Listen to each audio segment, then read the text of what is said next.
I'm Travis Weaver, and you're listening to the Good People Project. Well, should we get rolling? I thought we were. Okay. All right, let's do it. Okay. Negative stories get headlines, but there are a ton of good and decent people stepping up to serve an elected office. The Good People Project tells the unsung story of those who wake up every day to do good and selfless work for the American people. I don't know why I invited you two on this. Man, New episodes out every Monday. Let him go. Today's guests are two of my closest friends, not just in the Illinois General Assembly, but in life. I admire both of them, although I don't know why.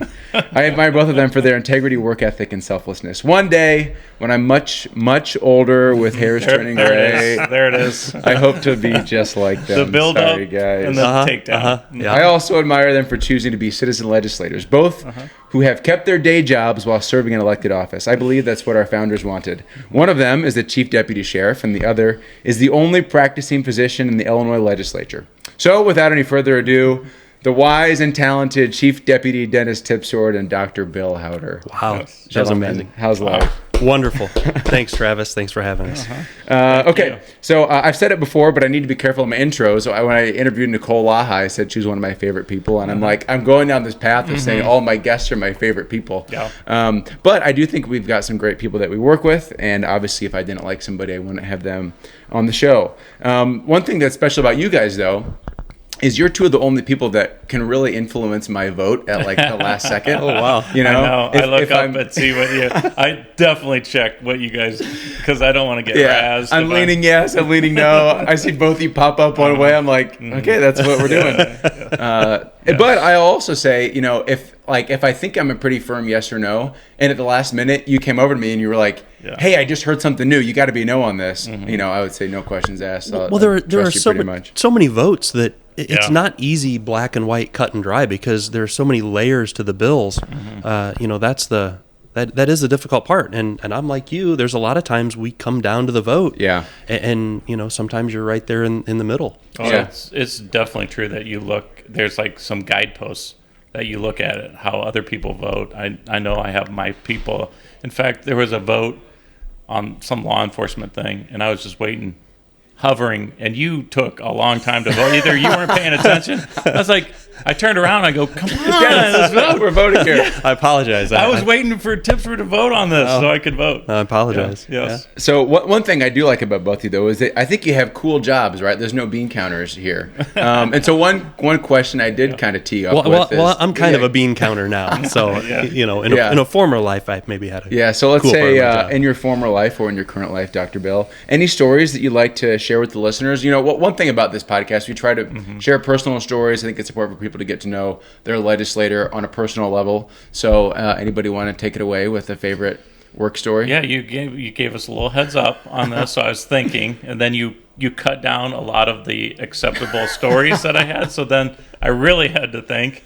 But I always say, first of all, I'm politically incorrect, and I need you guys to be my filter in a lot of ways. So we fail often. Yes. Yeah, when Bill got into the General Assembly, his wife Shelley said, "I can't be on the floor all the time, Bill, Dennis, and Travis. I need you to be my remote filters." Now my kids retrospectively say they listen to some of my things I say on the floor or the house floor or some other places, and they say, Dad, that was... So they're my filters now. But anyway, you guys are great. But nobody likes an armchair quarterback. It's like, come on, kid, I said what I said. Let me be. Yep. Yeah, I've said some... Have said some... Have you really? Yeah, already. But like what? I don't. Well, I told Representative Blair Sherlock when she had a broken leg and she gave a speech on the House floor. She was in her wheelchair because she had a broken leg, and I said something like, "Representative, we stand when we give speeches." And the gasps from the other side of the chamber. It was clearly a joke. Yeah, and you and Diane are friends. Yes, like she got the joke. She got the joke. I just saw some appalled faces on the other side. Like, did he just say that? I was thinking about this, and you know, one of the things that I like breaking rules, and I was thinking of one story that's always been my story in medicine that has always been like, that's what I did. I actually made a difference. You know, we laugh like we're making a difference. What are we here for? We're trying to make a difference. We kind of tease each other on that. This is one time I was a resident. I was in a county hospital, in Indianapolis, and I remember we were. I was a resident in anesthesiology, and we had a patient with an ectopic pregnancy, and she was very critical, and she was in the emergency department. And me and another resident, surgery resident, needed to take her to the OR, but we didn't have permission. We didn't have our attendings. We didn't even have an OR, and we both got together and said, "We're just gonna. I'll do the anesthesia. You do the surgery. We're just gonna break rules." And so we wheeled her down to the operating room. And people were saying, "You can't, there's nothing, there's no equipment." And we're like, "This lady's dying. We're doing surgery. Yeah. I'm doing anesthesia, and we're just going to do it." And we actually, he opened her up, blood everywhere. Oh, my. And we saved her life. And Oh, wow. it was like, Wow. and we got in a lot of trouble because nobody knew and nobody approved it. But the alternative is she dies. Yeah. So, There was no So time. that was one of the things I've always like, we did something, we actually made a difference, and we broke rules. Yeah. And we basically saved the young lady's life. So that was Wow. one of the things that I've always in the back of my mind after, all the work you go through, all the time, that we did something good. So break rules. Yeah. It is, I think, just a good rule. It's better to ask for forgiveness Yeah. than permission a lot of times. yeah. And it was a county hospital. It was a county hospital in Indianapolis. It was just crazy. It was so crazy all the time. And it was busy all the time. And it was just one of those things where we're not going to wait and let this lady die. We're just Yeah. going to do it. So that has been one of the things I've always we did the right thing. So. Dennis, big shoes to fill on that Wow. one, buddy. Yeah, I wish I would have went first on this one because you're really going to be disappointed in my answer. So, you, as Bill said, you kind of led us along today and told us you were going to ask this, and I get asked this a lot after 30 years in law enforcement. You'd think I would have awesome stories and memories, and I do, but unfortunately, in our business, most of them are stories that aren't great because people don't call the police when they're having a great day. They don't call 911 and say, "Oh, hey, things are going well over here. Yeah, just come wanted over to to the call." barbecue. Yeah, just wanted to call in and say I wanna hi. give you a beer. So we really do see people at their worst. When they call, they need help. Either they've been a victim of a crime of some kind, or they've been in maybe a horrible accident or whatever. So a lot of our memories and stories revolve around that. But so I always go back to the times when, like Bill said, you do make a difference, and they're kind of little wins, and I talk about little wins a lot. You hear me talking about that in the General Assembly, and I think it comes from my career because you do have to hang your hat on little wins when you get them, and it can be things like a missing person. So many times kids go missing or elderly folks go missing, and we start a search and rescue kind of plan. And when you find those folks and bring them home, that's wonderful to reunite the family and things like that. So I've got a handful of those through the past. And also, when someone is victimized and you do catch the bad person and you give that family closure for whatever that crime was. And like I said, mine's a little different from my profession. It's not like Bill's where I'm actually in saving lives. So I've never saved one either. Yeah, I've had several opportunities and have failed. So I'm not there. So, but it's those wins like that. Closure for families. What about undercover? I mean, that was. I'm sure. Story. Oh, Yeah. like stories. Oh Yeah. yeah. I had some good ones there. I worked undercover narcotics, and I had a much longer beard, a really long beard and long curly hair. Who knew my hair was curly? I'd never had long hair You had until the J.D. Vance look. it was beard growing yeah. out. I had a long beard, but yeah, you find yourself in some pretty shady places buying narcotics as an undercover officer. Bill just does that.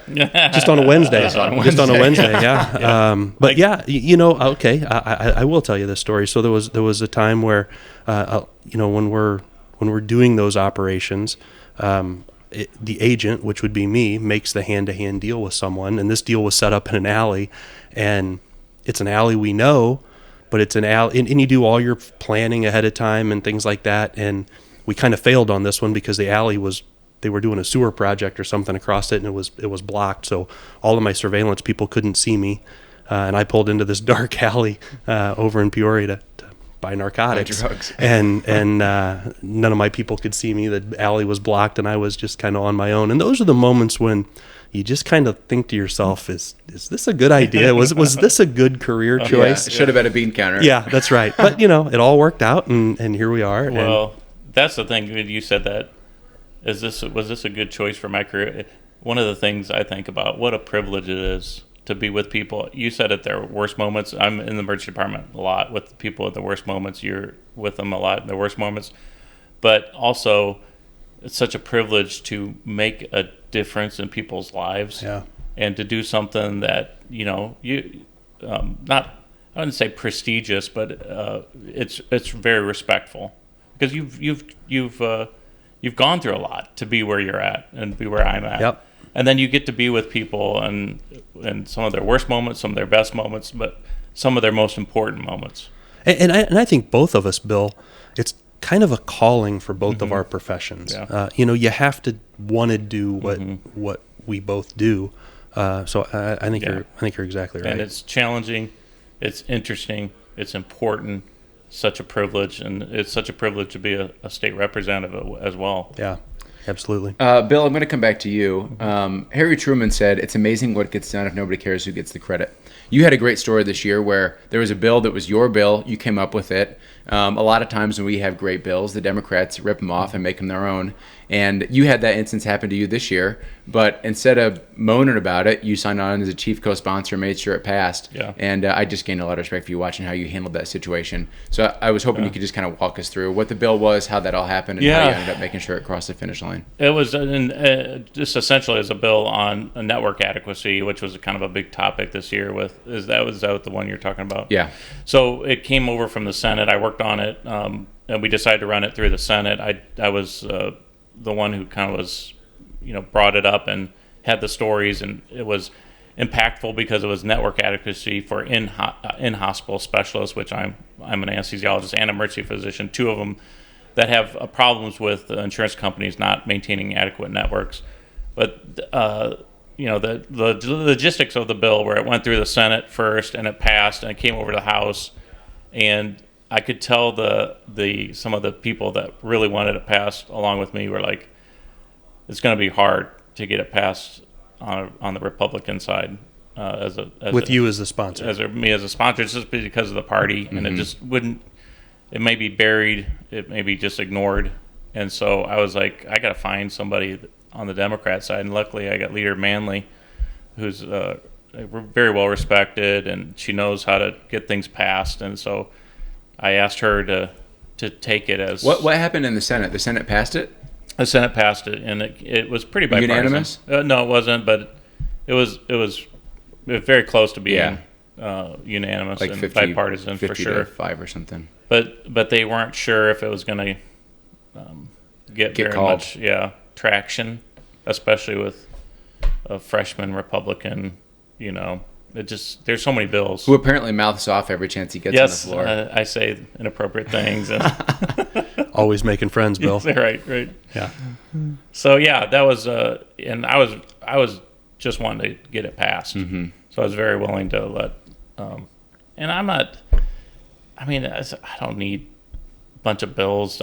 Sometimes I think there's a quantity meter or something. Yeah. These bills that they're just like the Democrats, some of them 10, 15 bills every session, and I'm like, the frustrating thing for me, Bill, is the sponsors, when they start getting asked questions either in committee or on the floor, they don't even know what's in their bills. Then the staff starts answering questions. Yeah. So it's not anything that's near and dear to them. It's just something that came along. This is another bill that they can add. I pass this. I pass this. I pass. Yeah, and it's we get a special license plate for this group and a special license plate, and it's an entire bill. Yep. And I think my first year there, I wanted to pass a quantity thing, just to say, I'm here, I'm getting work done. I promise to come down and be active.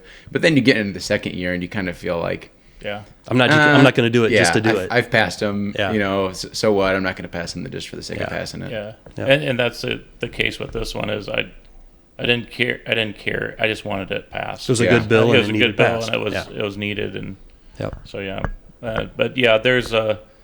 there's a couple of them that you really want, and then there's a bunch of them that is just, I don't really care if it dies or not, but you want to try. Yeah. But yeah, that was one of them I really wanted. I always think it is interesting. You start a year, maybe you file 20 bills, and you think 3 or 4 of them will have traction, and then like those 3 or 4 go nowhere, and then all of a sudden something else that you weren't even really focusing on gets picked up. And, or conversely, you get a bill that you think is great, you get it to the finish line, and then all of a sudden it gets killed, and you're like scratching your head, who the hell is killing us? I had a bill with Sally Turner that exempted tiny houses from having to have. Isn't she your senator? Yes. Bill? Yeah. Okay. Yeah. You gotta ask her nicely. She'll give you her bills.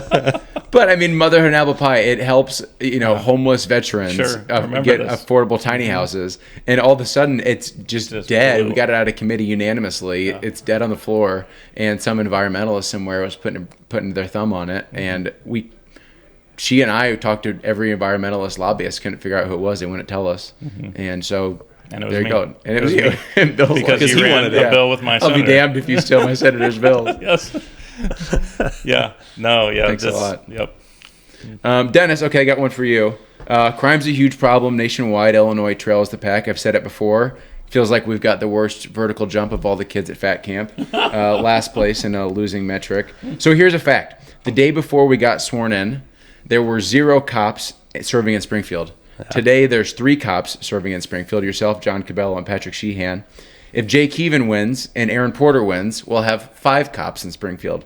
So we're starting our own caucus. What's going on with all these cops wanting to join? I think we're fed up with the direction we're going, right? Yeah. We've all chosen law enforcement as our career path, and we've been in it, everyone you're talking about, 20 plus years. And law enforcement goes through changes all the time, and it should. We always are getting better. We're getting more professional. But what's happened in the past, I would say 5 years or so, has just really stood everything on its head. We've taken accountability out of everything. Now then it's someone else's fault that a criminal, does the crime, and we're always looking for reasons to minimize impacted individual. Yeah. Oh, yeah. Exactly. Well, not Brandon Johnson, there was the shooting, and he blamed it on Richard Nixon. Yeah, I know. So I think person's fault who pulled the trigger. It's that simple. I think that's why you see it. The Safety Act was the huge thing. It was that huge monstrosity bill that changed 266 pieces of legislation. I think it was with one bill. And really stood us on our head when it comes to hiring and retention. And that's why you're seeing now, now you're seeing all these counties, the bigger counties that are giving all these bonuses to keep people, because it really is a great market for young police officers who really want to go make money somewhere. You can do that in this industry now. And it's all because of, what we've done over the past few years in Springfield. So that's was one of the reasons that I got involved, was to try to change that direction. And Cabello was here before me, and I know he has the same feeling. Sheehan just was appointed, but we all take criminal justice very seriously as doing this for our life, or for our careers, for most of our lives. And we just hate to see the direction our friends on the other side of the aisle are taking us when it comes to criminal justice. I mean, it just makes no sense. You're to the point now where we're attacking both ends of the spectrum, the low-level crime and the high-level crime. So we had a bill that if we took the death penalty off the table a couple decades ago, but now then if you're sentenced to like a life in prison or many, many decades in prison, if you've served 25 years and you're 55 years of age or older, the Democrats now have decided that you've aged out of being a criminal, so you should get a mandatory hearing to get paroled, which is just ridiculous that someone who's 55 years of age it's just done being a criminal. Can't be a criminal anymore. Right. And remember, these people have been in for 25 years, so they were the worst of the worst. That's why they were in. So they're going to all of a sudden be altar boys now? Come on.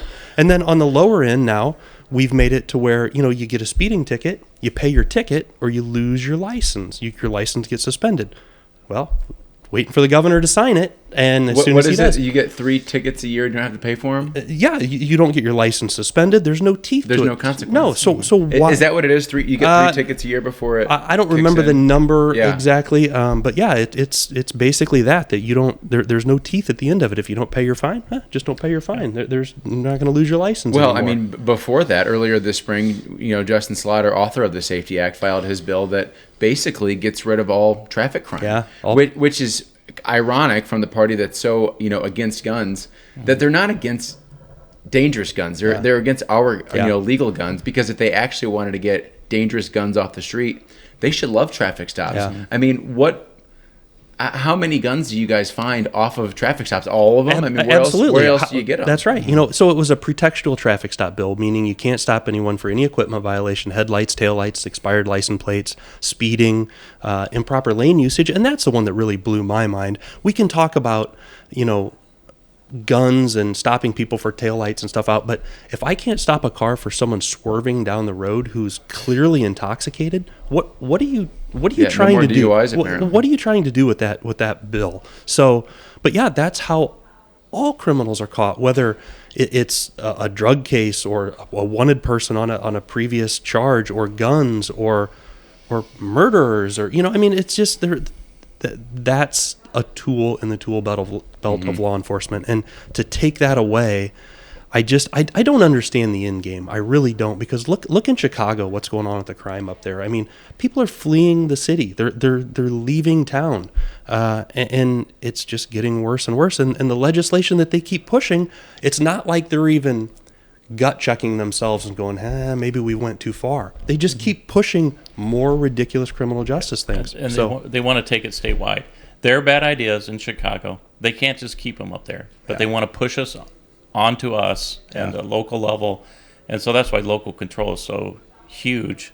We have our safe communities and our good schools, and it seems like we're fighting them taking their bad ideas, their crime-ridden streets, their bad schools, their failing schools, and they're saying, you know what?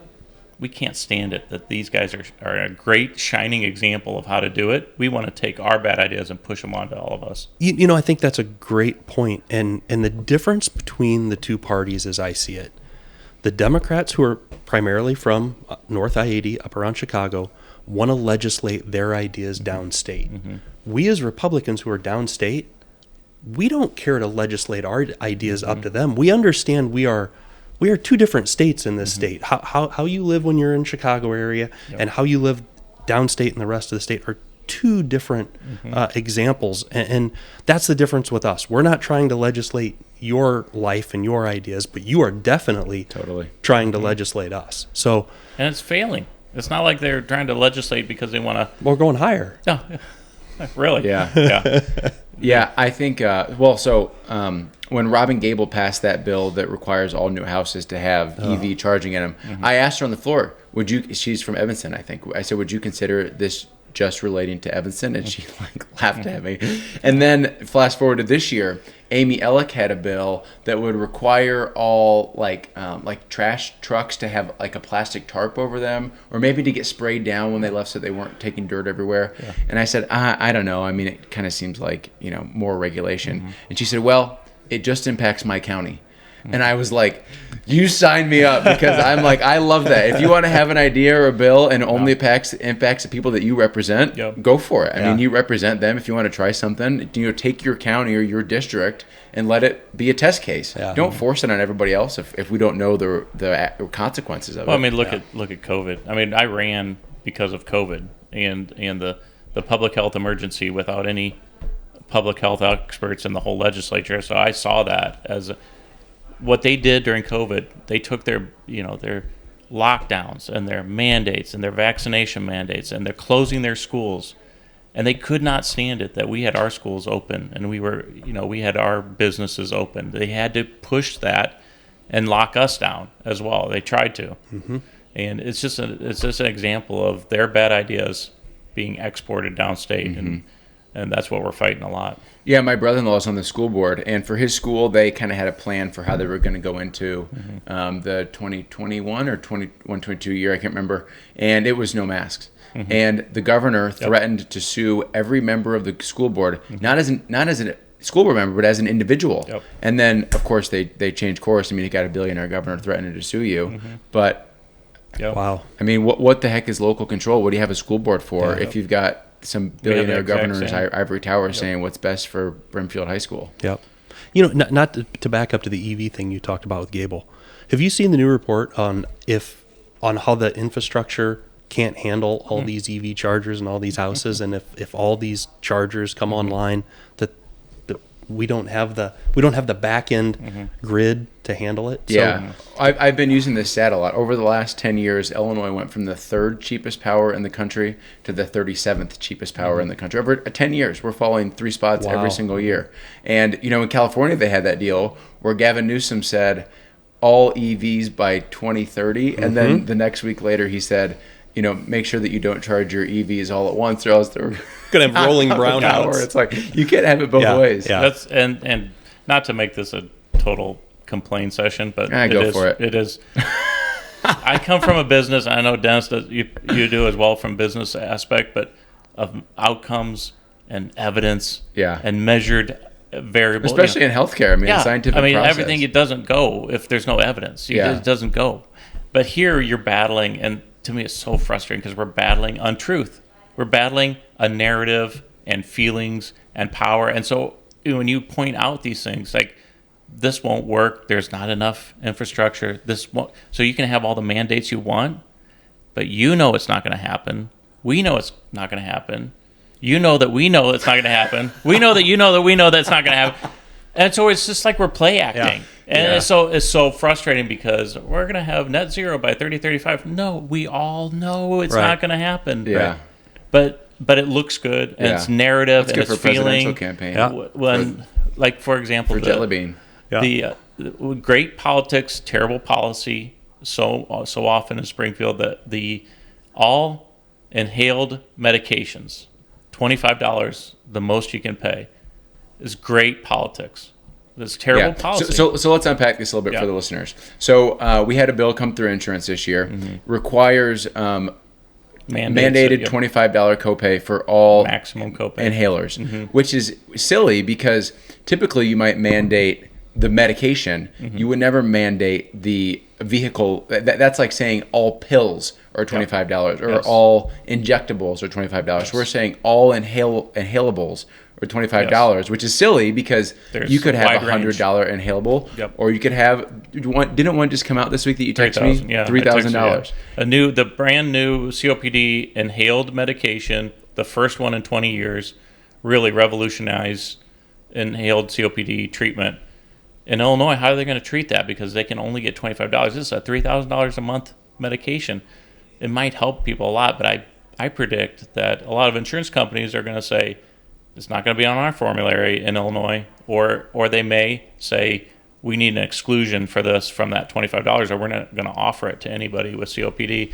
But what I was going to say was, when we debated it on the House floor, I said, okay, I used to pay $600 for all my inhaled medications. You're telling me now I'm going to pay only $25. Who makes up that difference? Yeah. And she said, that was a great the insurance question. Company. Yeah.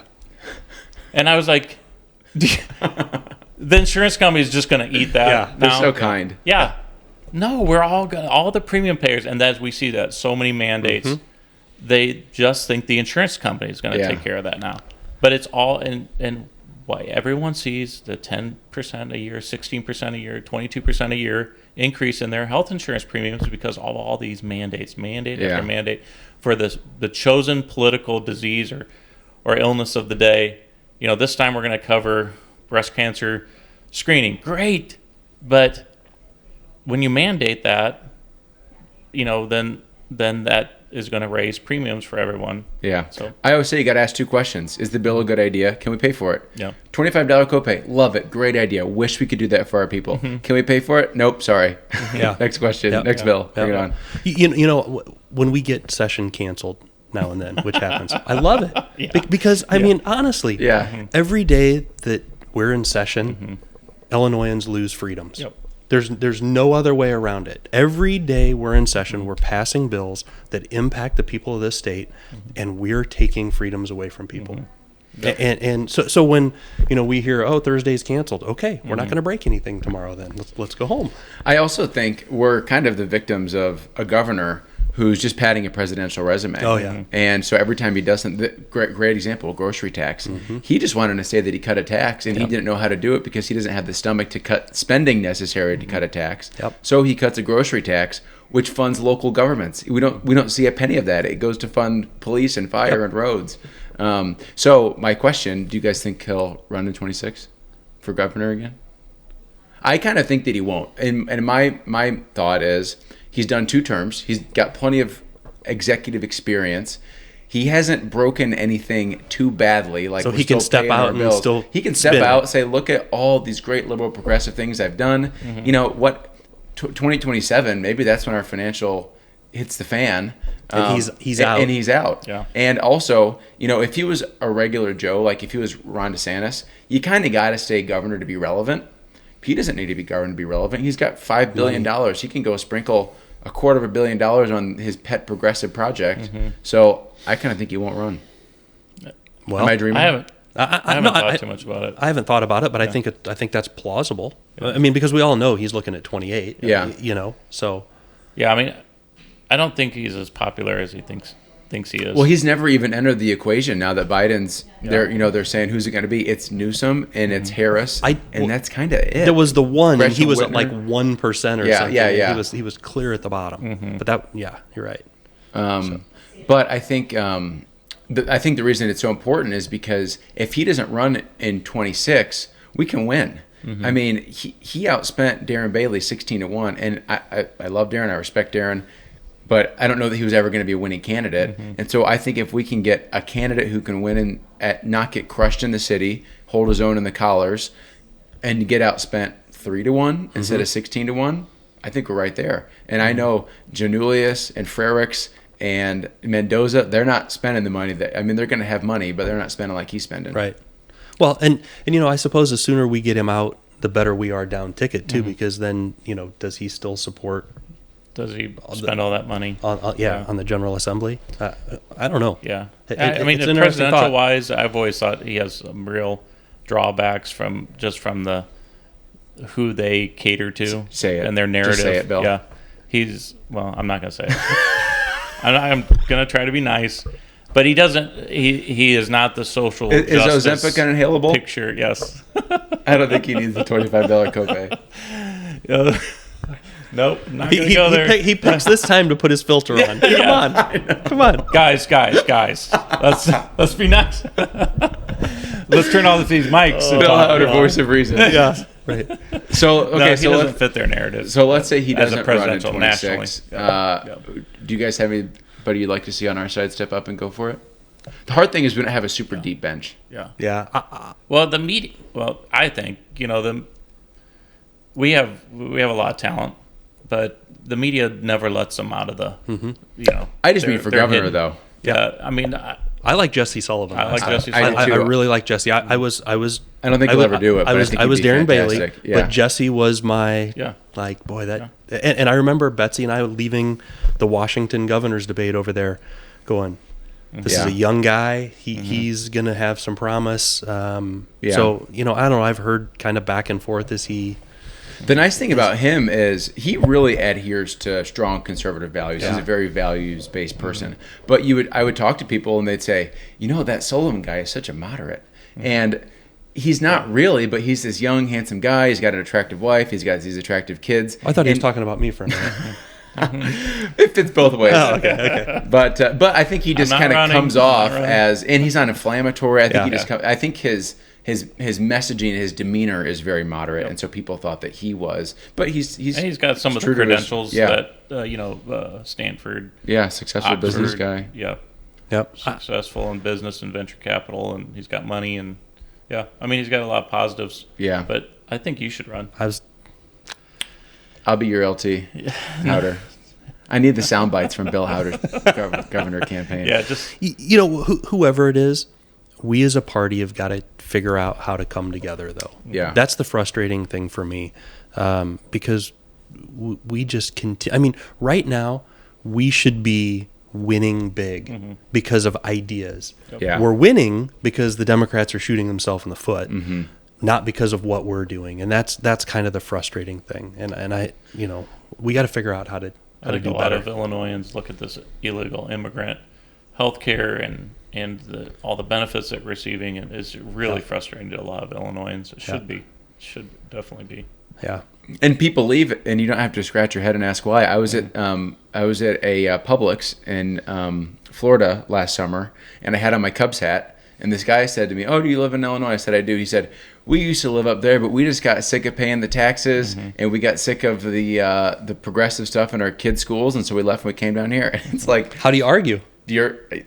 I mean, I didn't have to ask why. You told me you moved. I could have guessed why. You got Yeah. sick of the nonsense. And that's such a devastating the population loss, and they deny it. That's Yeah. what I was going to say. They What deny population it. loss? Yeah, they population loss deniers, but it's such a devastating thing for Illinois. And we've got so many great things. I mean, right in the middle of the country, rail, secondary institutions. We still have a great manufacturing footprint from the days when we were a competitive state. Sure. And we can turn it industry. around. Some of the greatest land in the whole world. Well, farmland. and parks, look at the parks we have. I mean, recreation. I mean, you're right. We have a world-class city, Fortune 500 We've got great companies. anesthesiologists. Yes. Yeah. Healthcare is Yeah. Some of the unbelievable. best. Yeah. Woodford County's got an awesome chief deputy sheriff. Wonderful. Moved to Woodford County. Unbelievable. I do think that Illinois is salvageable. I think that the hard thing is we're always going to have high taxes because our pension's so out of whack. I mean, we're always going to have large taxes to fund that. But we can stop new taxes, which I think is what people want. If you're a business person, I don't know that you don't want to pay high taxes, but what you really don't want is uncertainty, and to find out that now it's worse than it was last year. So we got to knock off the new stuff and then just rip out the regulation. I mean, regulation in Illinois is I mean, look at workers' comp. I mean, I know from your days as a business guy, all about paying that out. Yep. We can get it turned around, but it's going to be on ripping out regulation and stopping new taxes. Yeah. And it's not a hard plan. I mean, we know what'll fix it. That's the frustrating thing. But I always say we need to win in the near term, medium term, and long term. Near term means we've got a race in November. We've got to get messaging out and do that. Medium term means we've got to start planning our bench. We've got to have good candidates ready to run in 2 years, 4 years, 6 years. And in long term means we got to have ideas that win the hearts and souls of people. Yeah. Because if we're just always going to count on our get out the vote, and we're always going to be in Illinois 45% right leaning, 55% left leaning, we're never going to have the opportunity to overhaul things like we know we can. Right. But if we can start to win those percentages over the long term, then your get out the vote is icing on the cake. You're not counting on everybody having to go vote. yeah. I was just gonna say that it's great to win House. The momentum needs to switch. But if we could get the governorship, Yeah. that Which would I think be we can. and we can, because they can't make that into maps, and Right. they can't divide us up and gerrymander us into a super minority. But with the governorship, there's so many offices that they can appoint people to, and commissions, and you can start to change the ship of government if you just have the rudder of a governor, a good governor. Well, they had the agencies under him, and our state agencies are so inefficiently run. There's so much waste there. The number one call I get from my office is, "Hey, I've been waiting on my license for the last 9 months." I have a woman that just called me. She's trying to become a funeral director. She's been waiting 18 months since she submitted her license, and all they got to do is check the box and send it back to her, and said now we can help with those things, but we shouldn't have to help with those things. You send in your application, you get it back a week later. I mean, that's so easy. When you're the highest tax state. and that's something Doc and I heard all year in committee.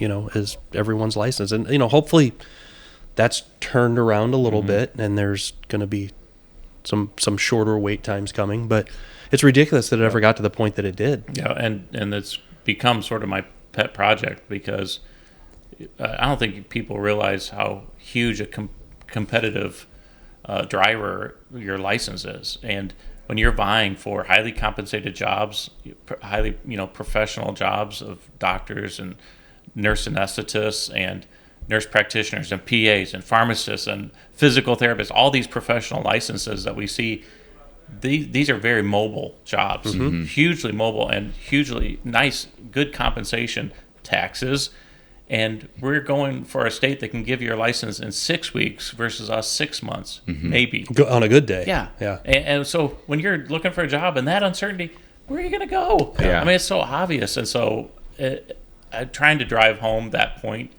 over and over again, that Illinois, in the world of population decline that we're living in, we have to be competitive to bring some of these jobs into the state. Yeah, I think population increase and decrease is we don't need to be increasing rapidly, but we got to start growing again our population. I think about it like the difference between 33 degrees and 31 degrees. It's only a 2-degree difference, but it matters. And like 76 degrees and 78 degrees, that doesn't really make a difference. But right now we're freezing and we've got to start thawing out. I mean, that's the difference between shrinking and growing. And when you start growing, your tax base broadens out. You can lower taxes more broadly. Home values are going up because there's more people that want to come into your area, which means that property taxes are rising. And we just got to start growing, even if it's just by a small margin. We got to start growing. One of the easiest way to grow is to keep, your people. Keep your people. Yeah. And not lose. Yeah. That's much easier than trying to get somebody to come into the state, is to keep the people in the state. Okay, switching gears a little bit. Dennis, I want to talk to you about the assassination that happened. Just because as your background is attempt that happened. Yes, thank God, assassination attempt. But, just the partnership between Secret Service and local law enforcement, and maybe anything that just kind of stuck out to you on that day. There's been a lot of speculation of, was there negligence, wasn't there? I think we've really got to let time tell us what the truth is before jumping to conclusions. But I'm just like to know from the videos that you saw, anything that you just thought was weird or things that you just want dug into a little deeper. Yeah, no, there was a lot that was weird. The partnership between local and Secret Service, that happens, right? Especially when you're dealing with a former president. He doesn't have the full Secret Service detail with him. So, and I don't know the numbers, purely just speculating and from history and knowing what I know, maybe 8 or 10 Secret Service members may have been it in the detail for him. And that may just be regular. And they rely on locals when they get there. But at the end of the day, Secret Service is at the top of that pyramid. They're in charge of everything there. They determine who watches what perimeters are set up where, and there is no way that I can make myself understand how a rooftop, an elevated position, now it sounds like 130 yards is kind of the distance that we're banking on now, has a clear line of sight to former President Trump. In that environment, it just makes absolutely no sense to me how this broke down, but it broke down, right? I think we all recognize that now, and I'm not trying to Monday morning quarterback, but I can tell you locally, our SWAT teams, we have a multi-county SWAT team where we have members, Peoria has members, Tazewell has members, and we come together as a SWAT team. Those guys are wonderful experts in this type of thing.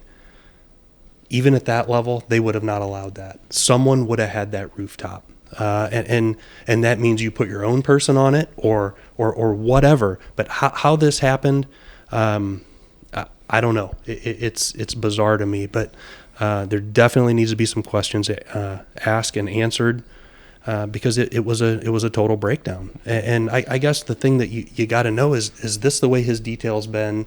And just nobody's made that attempt. Yeah. Because how a 20-year-old kid that has no military background, no anything, can end up on a rooftop like that. And the thing is, you can watch videos now, and spectators are pointing and saying, hey, there's someone on the roof. There's someone on the roof. And I don't know. I don't want to over speculate, but the system broke. It should have never happened. Yeah, and I do think we should be slow to speculate, because I wonder. I mean, if this happens 100 times and he gets caught in 99, and this is just that one time where something broke down, you hope. But the thing is, Secret Service, they don't make mistakes. They're the best of the best, right? And you got to ask yourself, how did this happen? How did this happen? So. It'll be interesting to see. I know there's going to be a congressional inquiry, and we'll see what happens. And there's a lot of calls for the director of the Secret Service to step down. And something has to, someone's responsible, and I still go back and I say, even if those were local guys that was supposed to be protecting that area, Secret Service is still at the head of that. They're the ones that are calling the shots there. And when you go in, you've got, pre-surveillance. Secret Service had agents there days before Trump came in. Where's the lectern going? Where are we facing? What were we looking? What are our threats? I guarantee you that rooftop was pointed out as a threat. It just was. I mean, it's common sense. And how it happened, it's beyond me. Do you think that Secret Service had the shooter in their sights before he pulled the trigger? So, again, none of us, because they got him so quick once he shot. And if you listen to the shots, they had to have known he was there. Because I don't know how they find him and scope him that quick without seeing him. Again, we're speculating, and none of us have any more information than anyone else in the general public, right? But I've been watching a lot and reading a lot on X and whatnot, and I read what was allegedly the police officer who shot him, and he was local. He was a member of a local SWAT team, and in this post, he claimed that he had him in his sight for 3.5 minutes, and they wouldn't give him the green light to shoot him. They were trying. Now, some of that is that a friendly? Is that a local who climbed up on top of this roof? So they want to do their due diligence before they proactively engage someone. So that lines up with what you're saying and what I heard in the shots, because you can hear the shots from the perpetrator, and then it's only 2 or 3 seconds, and then there's counter fire from the sniper. So I think you're right, and it also kind of bears what I read is, maybe they had identified him and they were trying to get permission to neutralize the threat, but they just didn't get all that done in time. So, it's gonna be interesting. Just by the grace of God, he turned his head, or whatever happened, and it really was. I mean, that was hand of God. Because that was, you don't get any closer than what that. Could have been and what is. Yeah. And this whole event really puts the National Democrats in such a pickle, because their whole argument was threat to democracy. He's Hitler. He's Mussolini. He's the greatest threat to democracy. And now they're saying, oh, wow, what a tragedy that happens. Well, he either is Hitler or he's not. Right. He either is the greatest threat to democracy or he's not. Yep. And right now you're saying he's not. You wish it wouldn't have happened. Yeah. And, I've got some quotes here from President Biden. These are his tweets from his own presidential account.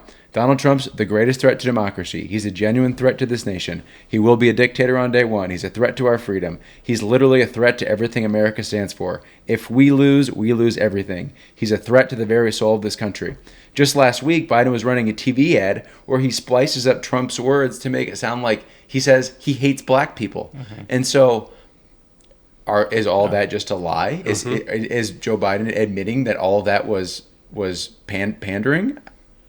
Or is it true? Well, and you have the bullseye comment in there somewhere, and, too, and, I would and think. Of course he says, let's put a bullseye on it. This is the last election. If Donald Trump wins, this is the last election that we'll ever have in our democracy. I mean, the rhetoric was just outrageous. Yeah. So, big news broke today. J.D. Vance is going to be the vice presidential nominee. Any take on what you know about him, what you think about him? And, did you have somebody else you were hoping for?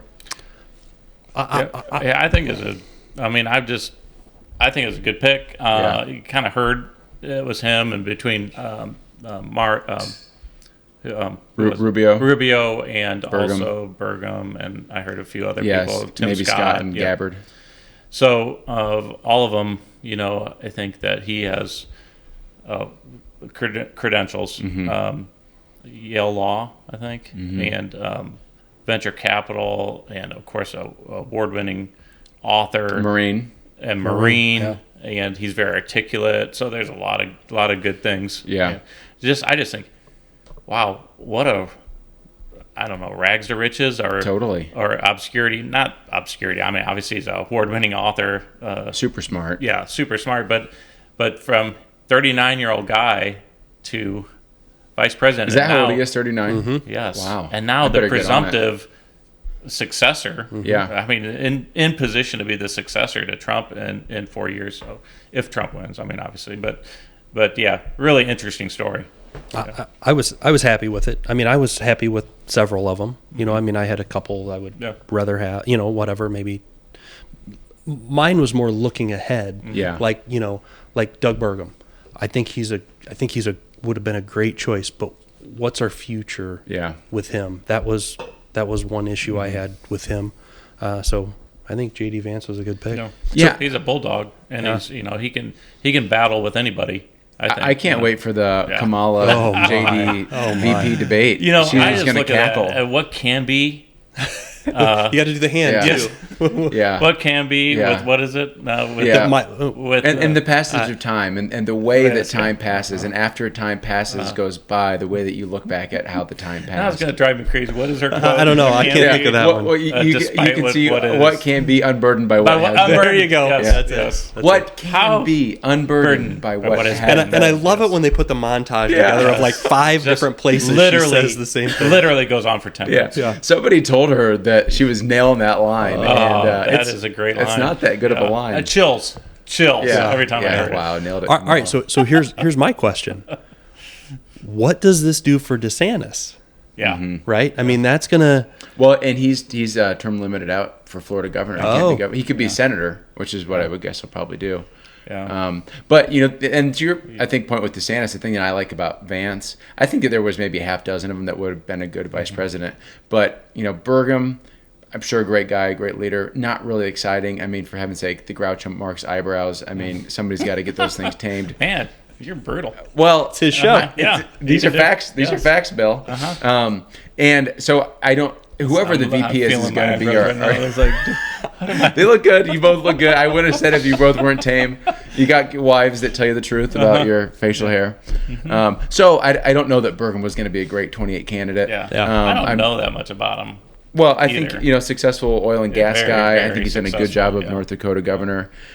Tulsi Gabbard, I love her. I love her turnaround story. But North Dakota governor is being mayor of, a minor city. Man, sorry to all the North Dakota listeners that we have. Jeez. Yeah, my constituency from North Dakota is just never going to vote for me again. So I don't know. Maybe DeSantis gets a role in the administration. It would be interesting to see. I mean, I think, you look at the job he's done as Florida governor.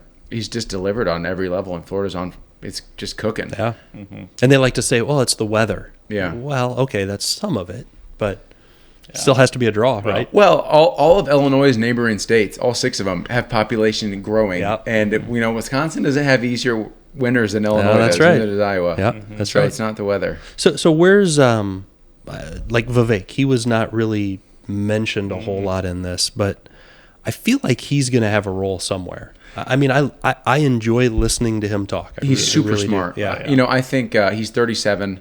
I think maybe when he's 50, he might be ready to be the guy. I think he flies a little close to the sun. I think he spouts off on things he probably isn't quite an expert. I think the Ukraine deal kind of showed that he is really smart and can grasp big, complex things quickly. But I think a little humility will serve him well in the long run. Yeah. We have so many candidates that can run with success. Yeah. And from success. And they have candidates that are running from failure, like Pritzker and Gavin Newsom. Total, how you destroy a state like California. Yeah. And he's done it. So the states in population increase would rank Illinois 48, California 50. Yeah. And so here we're looking at the governors of 48 and 50, both vying to be the replacement for Biden. Yeah. I mean, congratulations. And then Harris. Who's a joke. And then Buttigieg, who our transportation is a DEI. Just a total wreck. He's a DEI pick. Purely a DEI pick. There's just they have a very thin, unsuccessful series of candidates, in my opinion. Yeah, I'm excited. Yeah. I think this is going to be a good fall. Biden is not getting younger between now and November. So let's talk about not that I'm trying to direct this podcast, but bring it on. I want to hear your opinions on the Illinois House. That's where I was going to, Doc. I want to hear Mr. Politics bring us some wisdom. So I would say we have 8 seats that we can win, and I would say that we have another 2 that I would maybe call a dark horse Now, when you say 8, these are 8 new seats to flip, or is that counting the ones we need to hold? Those would be flip. Okay. So, which is kind of a tough story to tell because we're in this map that we have. I don't know that we can do any better than 50 members. And so for the listeners, right now there's 40 Republicans, 78 Democrats. The way they drew this map, got to tip your hat to the Democrats. They're great map drawers. It's totally unfair. The gerrymandering is ridiculous. If you haven't seen the Illinois maps, Google them. It's frankly disgraceful. But in this map, I think that probably the best we could do is maybe 50 to 68.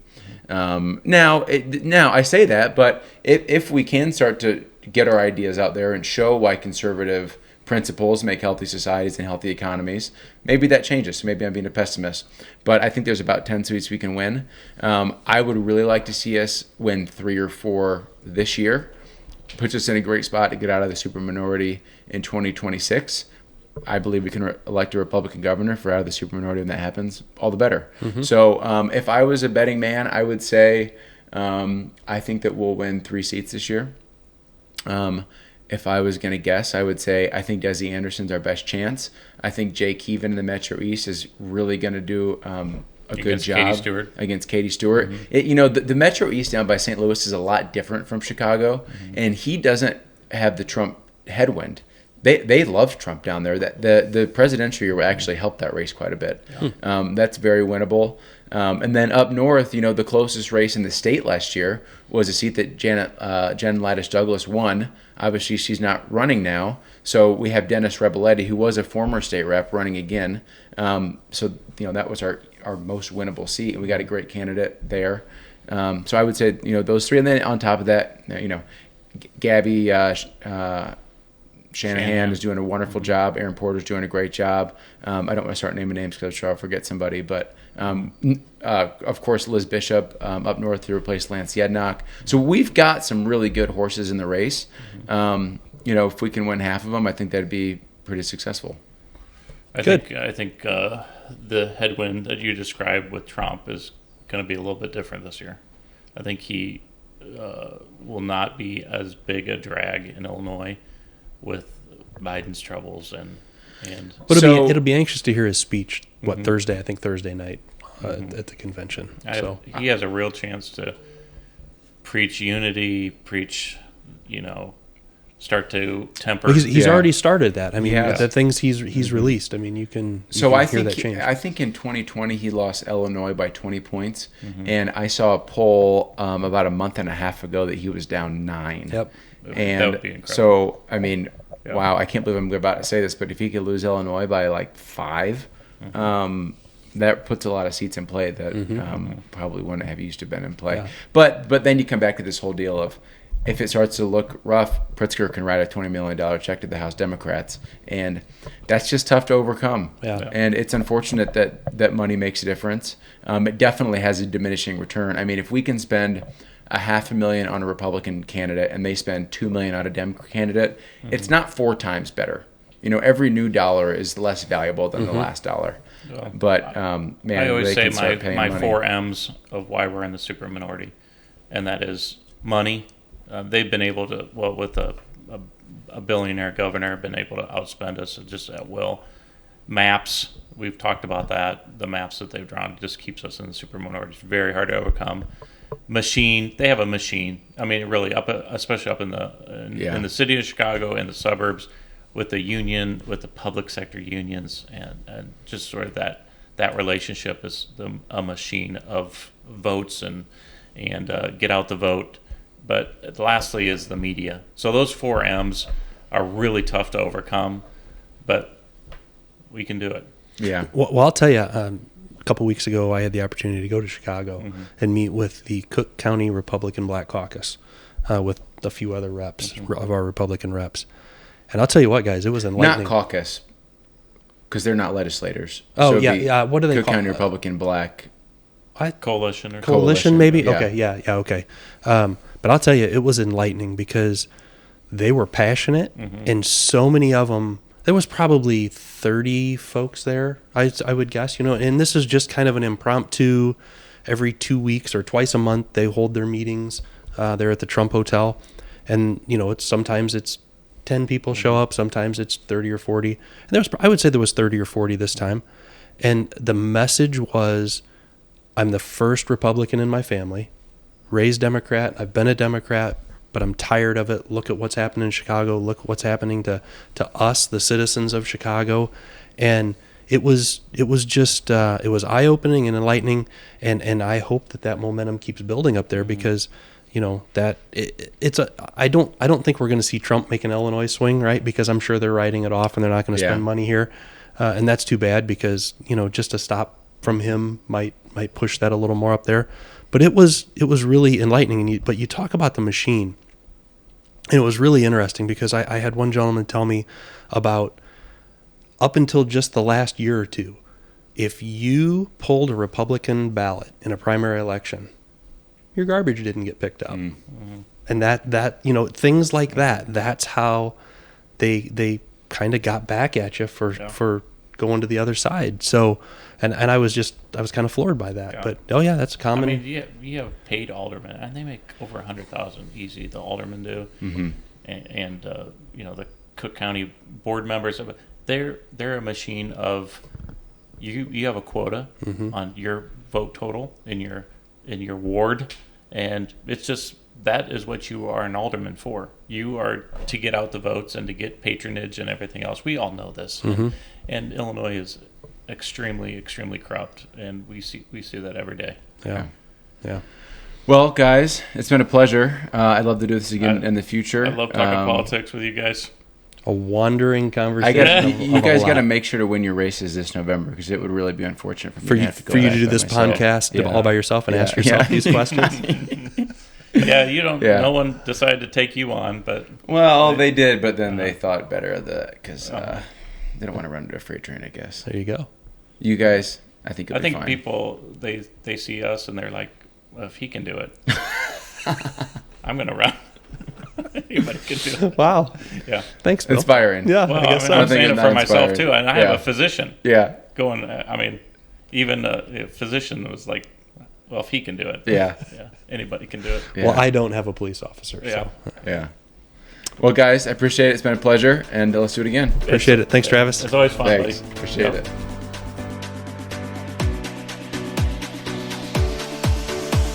I'm Travis Weaver, and you're listening to the Good People Project.